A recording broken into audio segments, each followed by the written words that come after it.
The 700 or so boys under the age of 5 were all born in the last few years. This does not include the hundreds of baby girls who were killed just after birth. As soon as the spring gathering ended, Li led 10 warriors back to the Fire tribe. He wanted to gather more warriors and prepare more supplies to attack the Han tribe. This spring gathering let Li gain some knowledge. He and you are both frantically plundering people.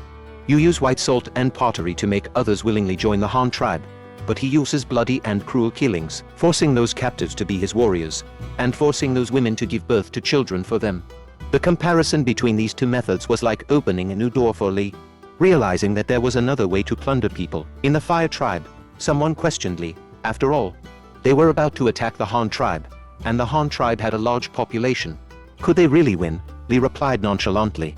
Although the Han tribe has a large number of people, most of those they brought back were women and children. And these people have no combat power at all. Besides, the leader of the Han tribe is just a kid. He planned to send 200 or so people to set fire to the Han tribe first.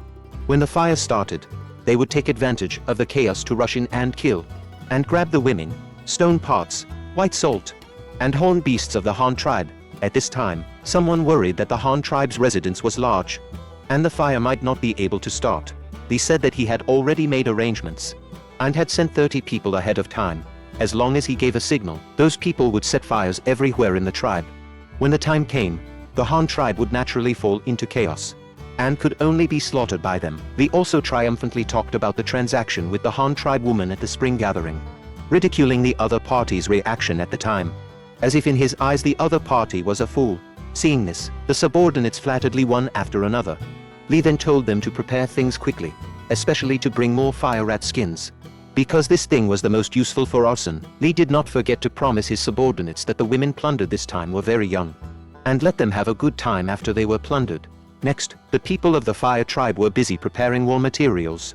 They made a weapon similar to a stone axe, which was to tie a stone to one end of a wooden stick, and then wrap a layer of long-haired fire rat skin around it.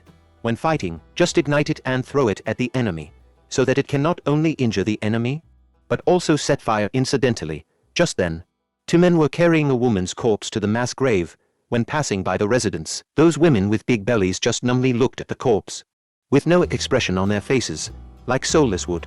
But those men who were making weapons were talking and laughing, not caring at all. But when the 2 men threw the corpse into the mass grave, an accident suddenly happened. A black shadow suddenly jumped out of the grass on the ground. One of the men was stunned, and then he heard a rush of wind behind his head. The 2 hurriedly turned their heads to check the situation. However, as soon as one of them turned his head,